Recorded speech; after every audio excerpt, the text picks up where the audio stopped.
अरे बहू, ये अचानक कहाँ जाने की तैयारी हो रही है? बिस्किट नमकीन किस लिए पैक कर रही हो? सास विनीता जी ने मुंह बनाते हुए बोली।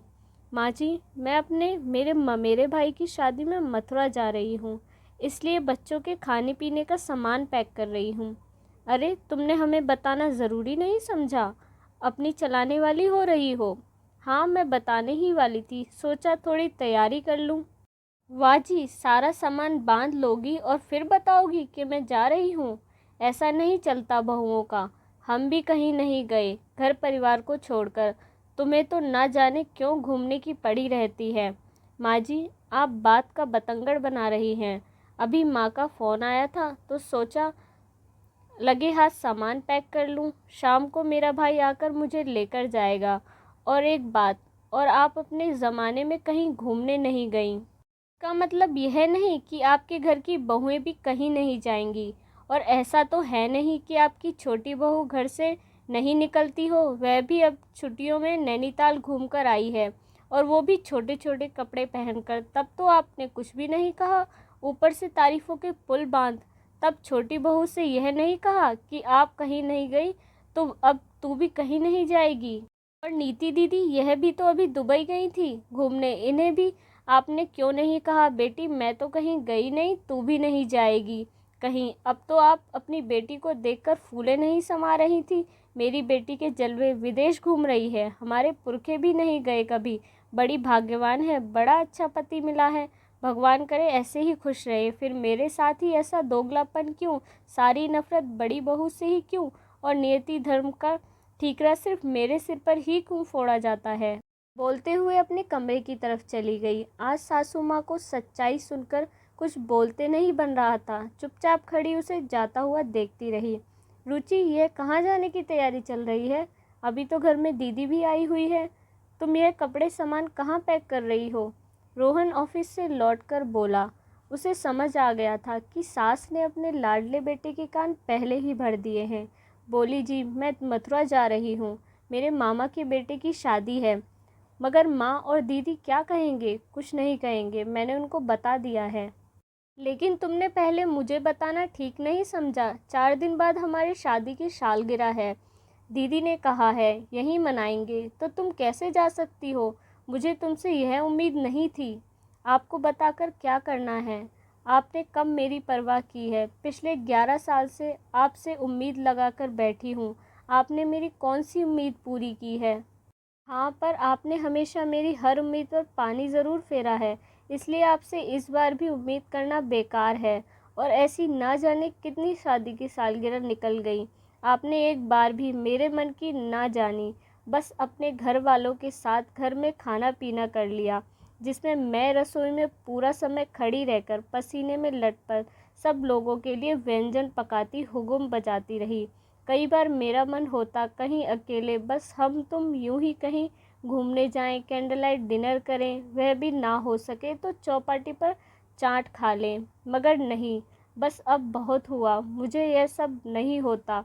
सहन करने की कोई सीमा होती है जो अब ख़त्म हो चुकी है। ऐसा कीजिए, इस बार आप अपनी माँ और बहन के साथ ही मना लीजिए।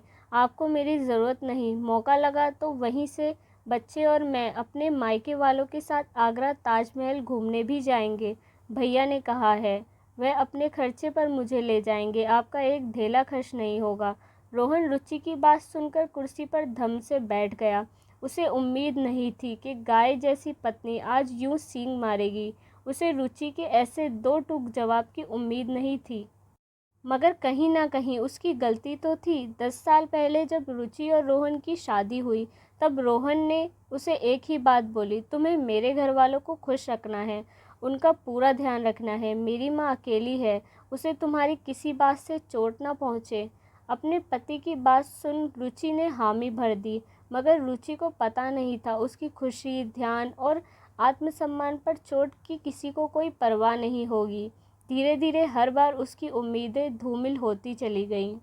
सास विनीता जी ने भी उसे कभी घर के सदस्य का दर्जा नहीं दिया, हमेशा उसे बाहर वाली समझकर बुरा व्यवहार ही किया, जिसे देखकर ननंद देवर भी उसके साथ वैसा ही पेश आते। रुचि ने अपने साथ होते गलत व्यवहार को तो सहन कर लिया, मगर अपने बच्चों में भेदभाव होते देख उसे अपने लिए बोलना शुरू कर दिया। तब से वह बुरी और संस्कारी बहू बन गई। अब कोई भी उसे अपनी मर्जी का काम नहीं करवा पाता।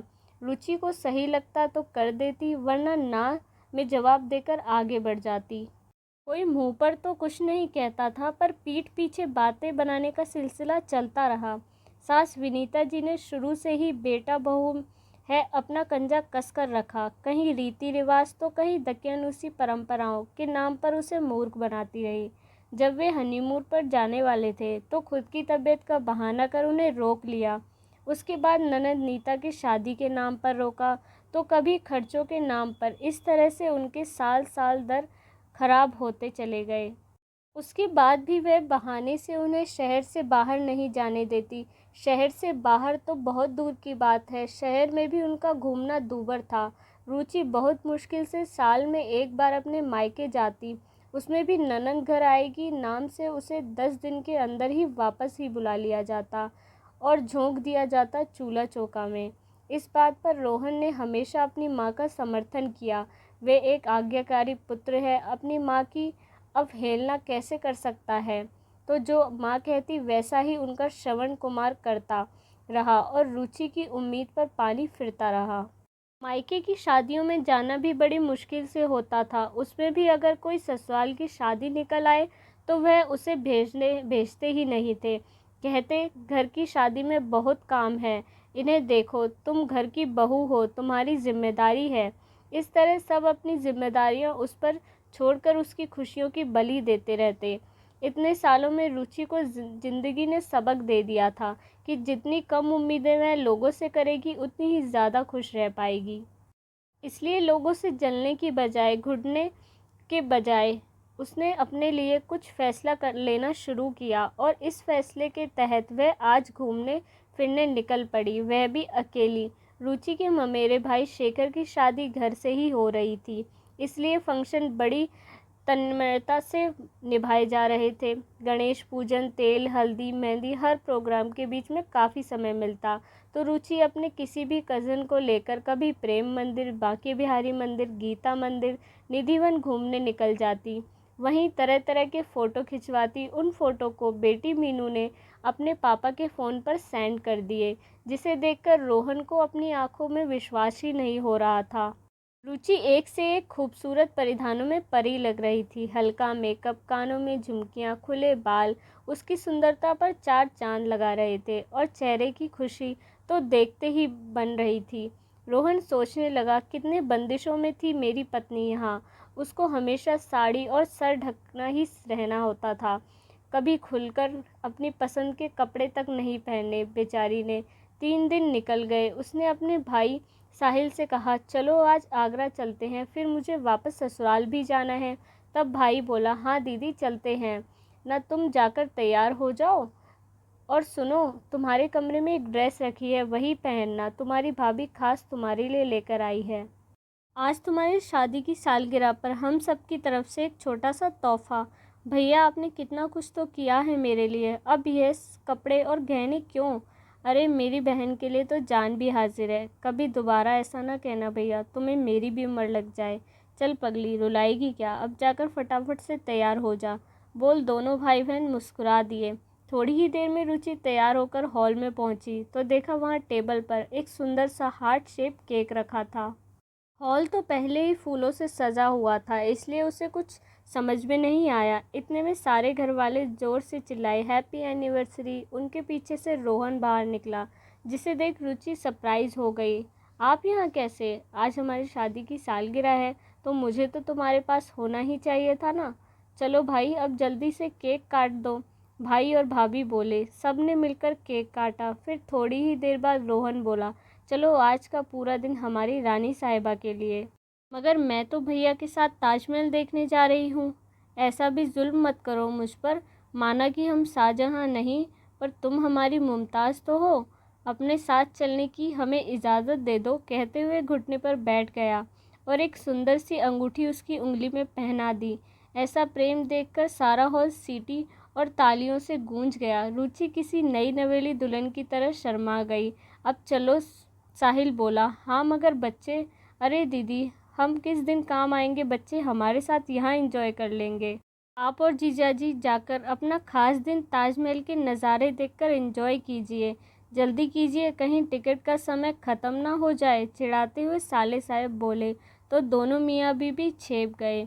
दोनों ताजमहल के सामने पहुँचे। रुचि की मनचाही मुराद पूरी हो गई थी। ताजमहल टीवी फिल्मों में तो कई बार देखा था, पर साथ साथ उसे यह प्यार की निशानी देखने की इच्छा कई वर्षों से थी।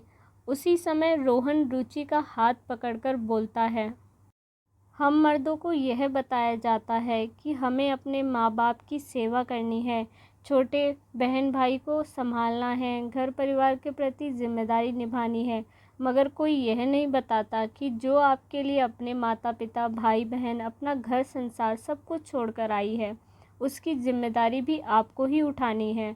उसके सारे ख्वाब पूरे करने हैं, उसकी खुशियों का ख्याल रखना है। रुचि, मुझे अपने किए पर बड़ा पछतावा है, क्या तुम मुझे माफ़ कर पाओगी? तब रुचि रोहन को चुप रहने का इशारा देती हुई बोलती है, अब जो हो गया वह बदला नहीं जा सकता, मगर उसे ठीक ज़रूर किया जा सकता है। कहते हुए उसका हाथ थाम लेती है। तभी एक फ़ोटोग्राफ़र उनसे बोलता है, सर एक फ़ोटो खिंचवा लेंगे? रोहन बोला, हाँ हाँ ज़रूर खिंचवाएंगे, और हर बार अलग अलग एंगल से खींचना, हमारी रानी साहिबा को कोई शिकायत नहीं होनी चाहिए। एक फ़ोटो में रुचि ने लाल जोड़ा पहना, मेहंदी वाले हाथों में अपने जीवन साथी का हाथ था। मोहब्बत की निशानी ताजमहल के सामने खिलखिलाती हुई खड़ी थी, क्योंकि आज उसे उम्मीद से परे इतनी खुशियाँ जो मिली थी।